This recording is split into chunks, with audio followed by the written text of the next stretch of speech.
Hello, everyone. Welcome to today's webinar titled Cooperative Localization for GNSS-Denied Subterranean Navigation, a UAV UGV team approach based on a paper published in the winter 2024 issue of Navigation, the Journal of the Institute of Navigation. This paper can be accessed from the Navigation Open Access website at navi.ion.org, where you can read, download, cite, and share this article and many others. Today's webinar is presented by Dr. Jason Gross. Jason Gross is a professor and chair of the Department of Mechanical Materials and Aerospace Engineering at West Virginia University. He received his PhD in aerospace engineering from WVU in 2011 and undergraduate degrees in both mechanical engineering and aerospace engineering from the same department in 2007. From 2011 until his faculty appointment at WVU, he worked in the Near Earth Tracking Applications Group at NASA's Jet Propulsion Laboratory. His research focuses on robotic systems and unmanned aerial systems with an emphasis on localization and perception. He directs the WVU Navigation Lab and is a coordinator of WVU's growing robotics program. He is the past recipient of a National Geospatial Intelligence Agency's New Investigator Early Career Program grant, AFOSR Faculty Fellowship, Big 12 Faculty Fellowship, and has been awarded multiple college and department level teaching and research awards. He is an associate fellow of the AIAA, senior member of the IEEE, and a professional member of the Institute of Navigation. He serves as associate editor for IEEE's Transactions on Aerospace Electronic Systems and is a program co-chair for the 2025 ION GNSS Plus conference. Today's webinar is being recorded and will be available on our website, YouTube, and other social media channels. Following the presentation, we will accept questions from the audience. You can submit your questions by selecting the Q&A button in your viewer. Thank you for joining us. We are now going to turn the time over to Dr. Gross. All right. Thank you, Beth, for that kind of introduction. And thanks, everybody, for attending to learn more about our paper that you can access freely on the Navigation Journal.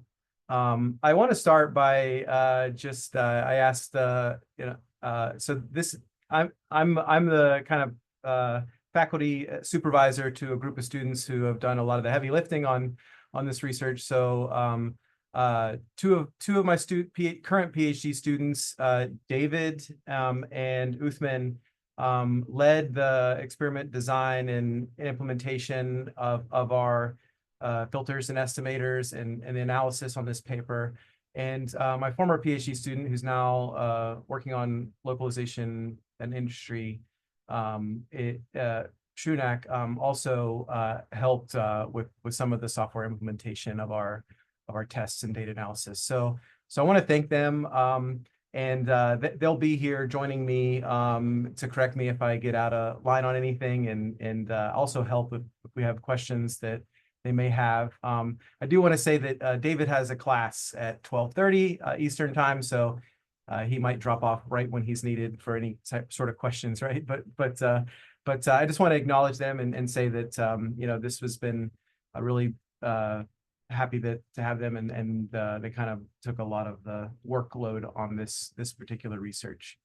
So I want to start with this, and yeah, the title is we wanted to have a sensor setup where we're doing a really multi-sensor fusion in this paper, but we wanted to enable projects in subterranean environments, right? So as a motivation, the environment that we're looking at and testing in for this particular project, in this project we started back in, I believe, 2018, is an abandoned basically highway that became basically a proving ground for testing things with first responders, right? So if there was some disaster in a tunnel, and we want to send in robots to help identify targets, how could we do this? And of course, what is really interesting to our community in navigation is you don't have access to GNSS. What makes it more challenging is that some of the things that are really powerful, for example, visual odometry on drones, right, using stereo vision. If you could have different lighting environments, right? Lidar could be impacted, right? If you have a lot of dust, right? As you can see, we did some testing kind of in the middle of the winter, and during that period, it's very dry. If you go in the middle of the summer, it's very wet. And our work in this area has kind of extended. Now we're doing projects in limestone mines, right? So we're both David and Uthman have been a part of that project as well, where we're deploying drones and ground robots to do really high 3D renderings of limestone mines. So that's kind of our motivation, is that we need to have a resilient solution that could work together. And as we have these two up here, we decided to take a heterogeneous approach where a ground robot has more capable operational lifetime in terms of you can carry a big battery, you can have lots of computation and not really worry about the weight as much. You could have big, heavier from a drone's perspective lidar, and it almost can take the role as what a human operator would be for a drone. So that's the kind of the spirit, whereas the drone is more nimble, right? So maybe if there's something we want to get on the other pile of the rubble, and the robot can't traverse there easily, the drone is the eyes in the sky. So how can they work together? And what this paper really focuses on is the cooperative localization, right? So localization is really important to enable autonomous missions. I don't need to say that to this community. This is a navigation journal. So that's really what the focus of this talk is on the localization between the ground robot and the drone, and really taking it as from the context that the ground robot has a lidar that's really powerful. It can get its map of the environment, but the drone is somewhat deficient. It doesn't have a full navigation stack where it can do mapping itself. And then it relies on the ground robot. But with that, it reduces its payload. So the two can work together. So over the course of the project, we kind of changed the configuration, but this is the configuration of all the sensors that we are testing in this particular paper. So on the ground robot, we have a 64-channel lidar. Between the robot and the UAV, we are doing peer-to-peer ranging, right? So we can always know where the UAV is from a distance perspective, which helps constrain our solution. The ground robot, we're not doing anything fancy with our communication in this kind of university level proof of concept. We're just assuming that a Wi-Fi bubble is on the ground robot and we never go outside of the Wi-Fi bubble, and we can share data between the two pretty easily over Wi-Fi. And we have a decent IMU on board the ground robot in order to help with the simultaneous localization and mapping. On the drone, from the time we started the project to the point we got, honestly, Intel made things like visual odometry almost like an off-the-shelf capability to put on drones. It's a very powerful way to basically have an onboard drift-free velocity estimate when you have good lighting conditions. So we wanted to leverage that, and we also have the ranging radio. We can constrain our altitude with a simple laser rangefinder lidar, just a single axis lidar. And then we have an autopilot on board that it has an embedded IMU, and they come in at different rates. So we just have to handle that in our data processing. I just want to quickly set the stage that this has been an evolving project over time. So we started, like I said, in 2018, and actually we presented our initial solution to this localization problem back at a GNSS conference in 2019. So one of the impetus to publish this paper is we wanted to do a more complete study and remove some of the constraints. So back in 2018, we made the problem 2018, and then the testing we presented in 2019. We made things pretty constrained in the sense that we assume that these robots are operating in a situation where the ground robot generates a map and then sits in a static position while the drone then does its aspect of the mission, trying to identify a target.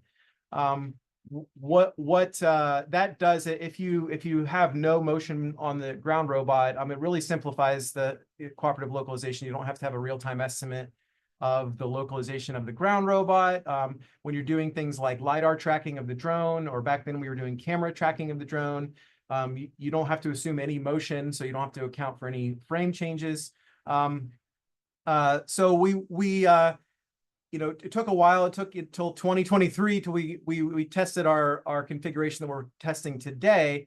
But as we all know, there was a couple of years where experimental testing was kind of hard during the pandemic. So we developed our localization solution, and then the PhD student that was really leading a lot of this work, Matteo, these two papers were his papers, the second two papers, where we kind of had to double down everything and create a simulation environment using the same robot operating system of a kind of virtual underground environment with the same sensing payload. And we moved a lot of our research into, now that we have a reasonable localization solution with an extended Kalman filter, how can they work together, and how can the drone plan its trajectory such that maybe there's a period that an aspect of the room that has low lighting, maybe there's another part where there's RF interference. How can we do a belief space planning between the two, where the drone, using its air models, tries to plan its trajectory to meet all of the waypoints while minimizing its error. So we presented that in an IEEE paper in 2021 based on simulation. Then we presented an extension upon that, where we used some machine learning to kind of train our air models in 2023. But we were left unsatisfied with never going back, removing the static constraint on the ground robot assumption, never getting to the point where we tested everything that we've developed with actual sensors in a realistic environment on real hardware. So David and Uthman came on after Matteo's graduation and really helped us do that evaluation. And that's what this paper is today, is with actual sensors, but only focusing on testing the localization algorithm again with those constraints removed. And since the initial extended Kalman filter, there's been a lot of good papers and open source libraries and research showing the value of these factor graph estimators, right? So another dimension we wanted to add to this work from our prior work, as we kind of extended upon our conference paper, is, okay, remove this constraint, allow the UGV motion, have to have this localization solution of the ground robot, but also let's do a comparison of how things work, whether we're using an air state extended Kalman filter or using a factor graph. So again, you saw the sensors, but our main update sources are, of course, we're looking at everything here from the sense of the UAV localization solution and its state vectors, position, velocity, attitude, and of course, we're estimating things like IMU sensor biases. And it gets these asynchronous updates from things like whenever, laser altimetry is available pretty readily. A range with the ground robot is ready pretty availably. And also, whenever the lidar of the ground robot sees the UAV in its field of view, we can get a pretty quality position update of the UAV relative to the UGV by just segmenting out what looks like the drone in the point cloud. So that's one of the updates. And then our last measurement update, and I'm reading off of the extended Kalman filter side of the house here, is a velocity measurement coming from our stereo vision. So we have the same information sources used in a factor graph, but in the case of a factor graph, and I'm looking at the image on the right, we are running our simultaneous localization algorithm from lidar using lidar inertial odometry. We didn't develop that. That's a pretty mature technology that we're just using a library that we have a lot of experience with and works really well. And it is able to share a prior state of the UGV, the ground robot, over time to be used in a ranging constraint for every state in the factor graph.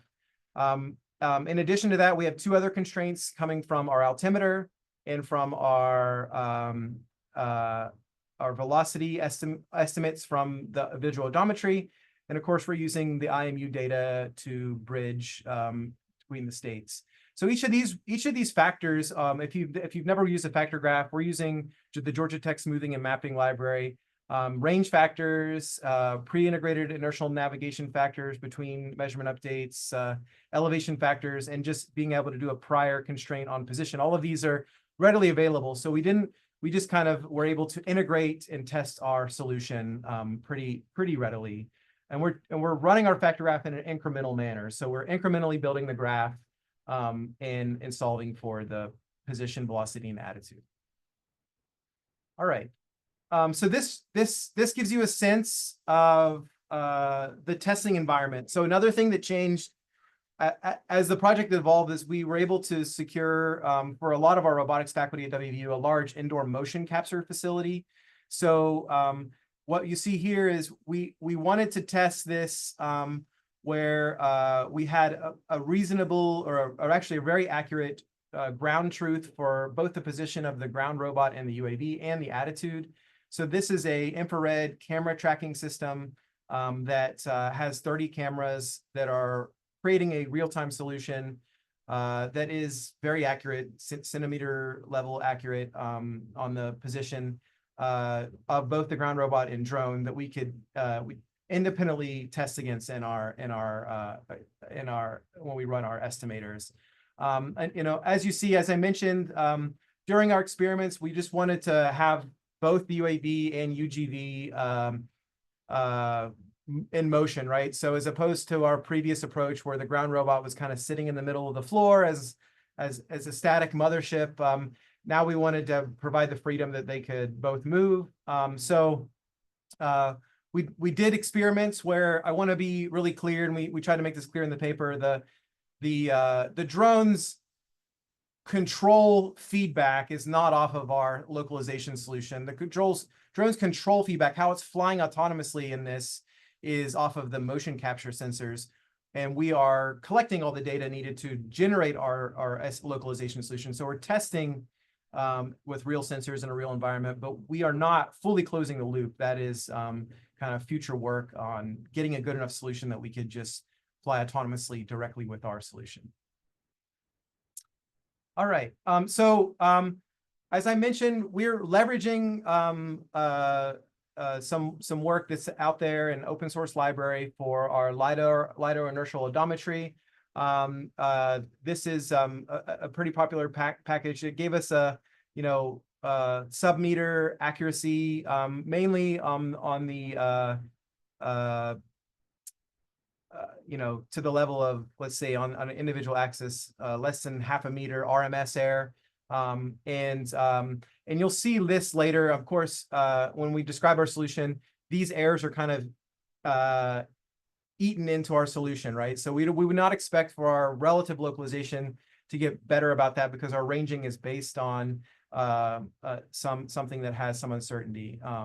But we are, nevertheless, we are having the ground robot solve for its position, and that real-time estimate is used in our filters and our factor graphs to serve as the constraint, part of the constraint in the ranging update with the ultra-wideband sensor.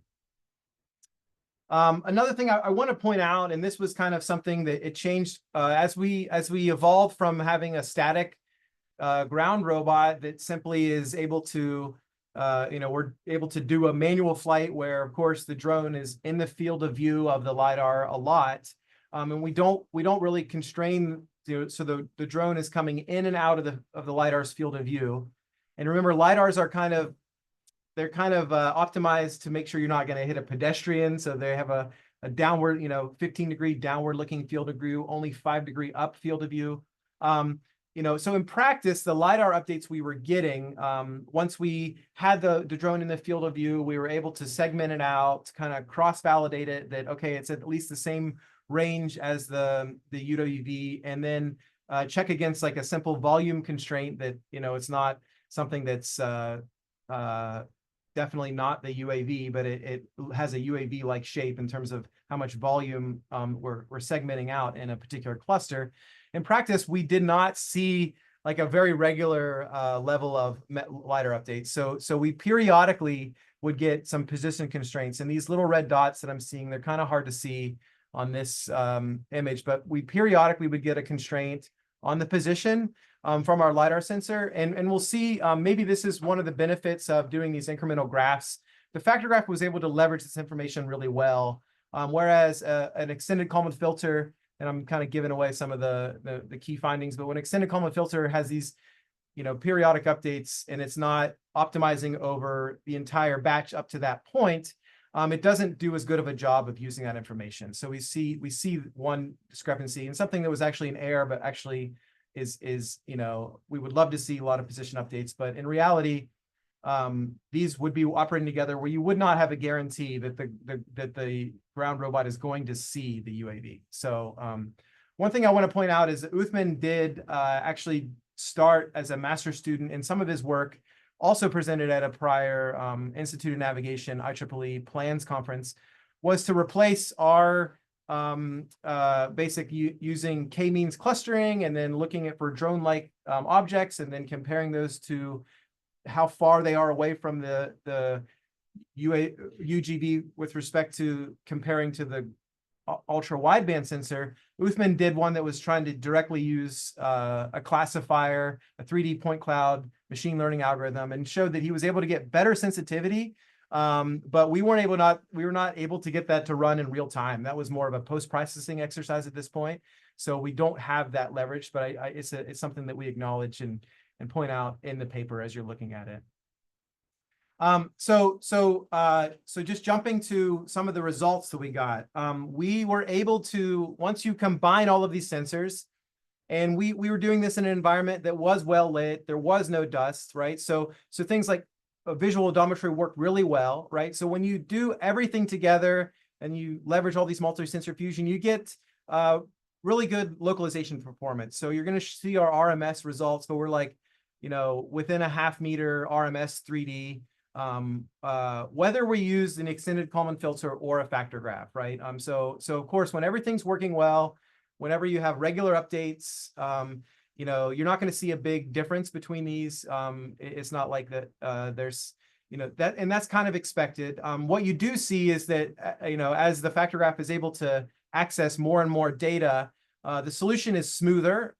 So that's these black dotted lines, compared to the extended Kalman filter that is more prone to these spikes and blunders whenever there's less information available, or a single outlier. So that's kind of the only visual respect you can get.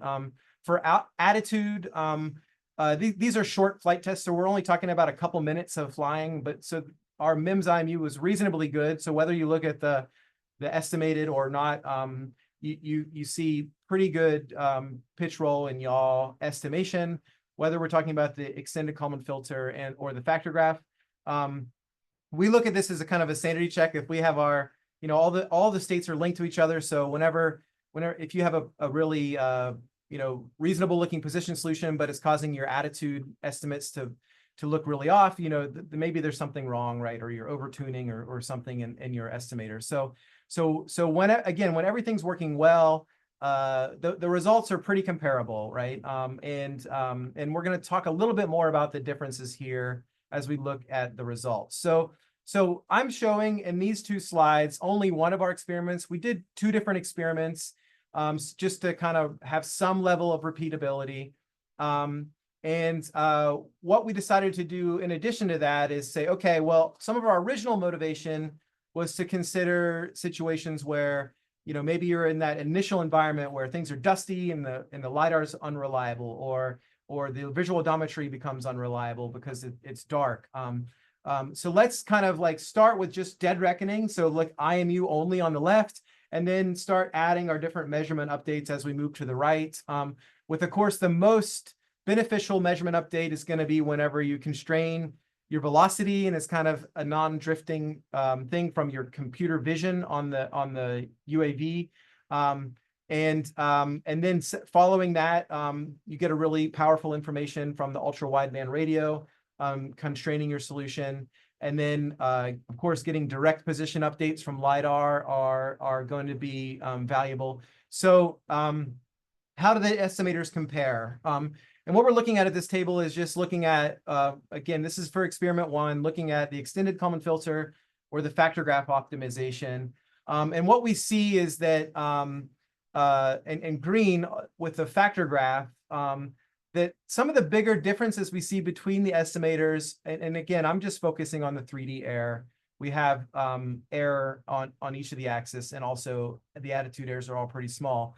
But these are some of the biggest differences we see, right? So whenever you're only using like ranging and you're only using a handful of lidar updates there, that's a pretty big difference between the factor graph being able to do this incremental optimization over the batch versus the extended Kalman filter, which it more so drifts and then picks up after it's kind of marginalized everything out. So again, this was something that we thought was somewhat interesting. We highlighted in the paper. Once everything is working, we're talking like within 5 centimeters, right? And of course, we're really happy that the one that's doing the complete batch optimization is or incrementally over time is of course a little bit better, but you do get some bigger discrepancies as the sensors degrade. So again, a takeaway here is if you have some sort of estimation you're doing where you don't have a very reliable, regular information source, such as a velocity sensor, stereo vision, there might be some benefits to doing these types of incremental graphs. We did a second result. One thing I'll say is that if you compare the dead reckoning performance, so just based on maybe the motion, the dynamics of the flight, how much quickly we're changing attitude, dead reckoning is much better on this second flight. So we don't have as the kilometers of air that we see on the first from just dead reckoning. We only get to like hundreds of meters of air. But we have a similar trend, where we're seeing about maybe half of the air taken out in the factor graph solution compared to the extended Kalman filter. And then once everything's available, they're pretty comparable. So that's one of the kind of the things that we highlight in the paper. And again, some of the contributions where this was kind of a unique sensor fusion, multi-sensor fusion that we were able to experimentally test.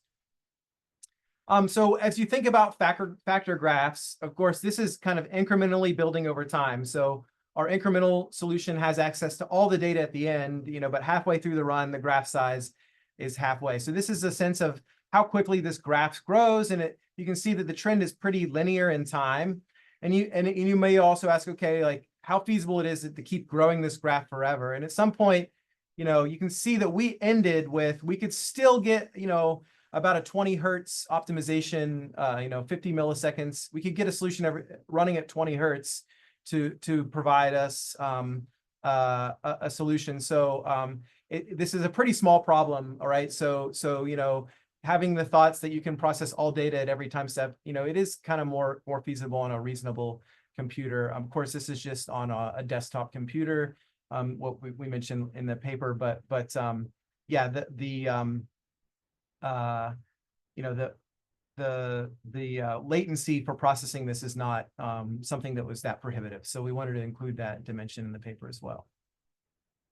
So I guess I said it'd be about a half hour, and I am happy to have, and we have David and Uthman here. I would say that we were able to look at a multi-sensor fusion problem where we have this GPS denied environment where we can provide this capability. We were happy they were able to get that meter level localization, and it's also we also were able to do it in a way where we test some popular nonlinear estimators to see maybe when there's a benefit to using one over the other. And in particular, if you're looking for like a resilient solution that might have dark areas or areas that you're flying through that some of the sensors may fail, this might be a valuable opportunity to explore these. And they're pretty easy to put together. So just to advocate, we were able to leverage a lot of the basic constraints that are out there for doing these graph optimizations. So with that, I think I will open and happy to discuss you all if you have any questions about the work. And David and maybe Uthman has left for class, but David can help me, or Uthman can help me if there's any questions that I need help answering. So thank you. Thank you for the great presentation. Yes, everyone, we can now transition into Q&A. So as a reminder, there is a Q&A button in your viewer at the bottom of the screen. So you can submit questions there. We do have a couple questions coming through actually, so we can go ahead and get started. So we have someone saying here, so a light source is not possible to add due to power mass constraints. So obviously not in a certain circumstances. Yeah. So I guess that's a fair question. And again, in this, it's a fair thing to say, okay, well, we tested in a well-lit area where visual odometry worked. And in our prior work with simulation, we could play with the lighting conditions. I don't have anything like scientific I can use to rebut your comment about that. But yes, people do put light sensors on drones. Again, the main constraint we went into this was that yeah, we want to try to minimize the payload on the drone to maximize the time, and we were interested in this heterogeneous team. I will tell you, not in this, but insights from we've gone into underground limestone mines with drones, and a colleague of ours is working on the autonomy stack to just fly off of visual odometry with wall following. And I can tell you that it's been a real pain to get the right lighting conditions to work to make the visual odometry be able to work reliably in these really dark environments like limestone mines. And again, that's a fair point, that you could carry your own illumination source.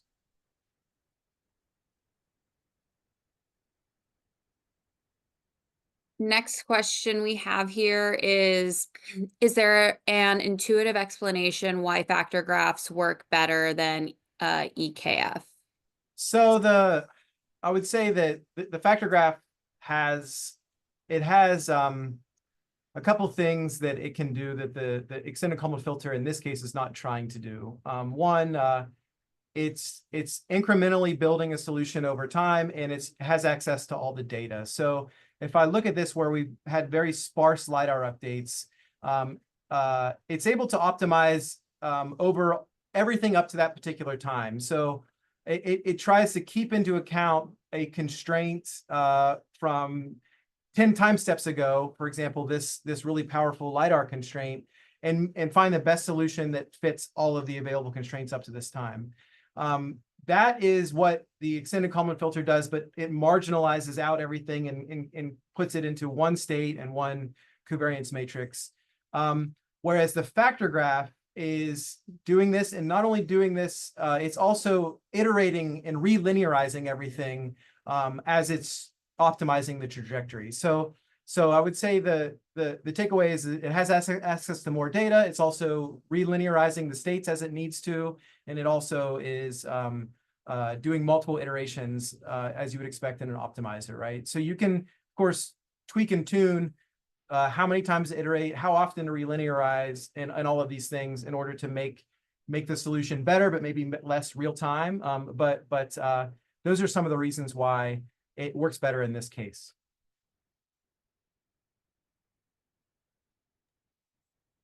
Thank you. Okay, next question has two parts. Okay. So it looks like from the plots that the FGO attitude estimation overly smooths the attitude more than EKF with not following the higher frequency attitude dynamics very quickly. So do you have an explanation for that? Yeah, so I guess that's possible. The other possibility, So if I look here, I guess we just treated this Vicon system as a truth source, and I think it's reasonable, but I would say that we're looking at, 3 markers on a drone in a large volume. So there is a limit to the availability of truth source. So I kind of question on both. So if I look at, let's say, between 20 and 40 seconds, I would say you could say both the with respect to the truth, both the EKF and the factor graph overly smooth. The attitude with respect to these high frequency, but I don't know if there was just an issue with the ground truth at that point, right? So we didn't really try to speculate too much into that. Attitude was much smaller errors overall, so I guess I didn't give as much attention into our comparison between the two, and especially when you're looking at the numbers. I mean, they're all, and of course these are in radians, they're all comparable and small. So yeah, I don't know. There could be something there, but we did not spend a lot of time thinking about that particular issue. But it's a valid thing to consider if we maybe over smoothed somehow in our solution. Okay, next question here. How is it possible for the IMU lidar to be off on the order of a kilometer in a 2-minute trial where the lidar updates extremely sparse in the trial? Yeah, I guess I would say we're using like probably whatever is in a Pixhawk autopilot. It's not even like an analog devices or a reasonable MEMS IMU. That it is a fair point, but this is a very, very low grade inertial navigation. So yeah, that's the estimate we got from our estimator. And I know that anybody who does like tactical grade or really quality INS, this is a large number, but I just would say this is like maybe a $20 IMU. Thank you. We can still do a couple more minutes of Q&A. If anybody wants to send in any last minute questions, we can hang out here for another minute or so just to make sure. Okay, we have one coming in. Does the FGO incorporate cross correlations between attitude errors and, say, position or velocity errors? Yes. So we're leveraging the pre-built pre-integrated IMU factor that's inside of the GT-SAM factor graph, and it does have the same level of inertial navigation equations, or similar level of inertial navigations we're using that build up correlations amongst the at least attitude, velocity, and then in position.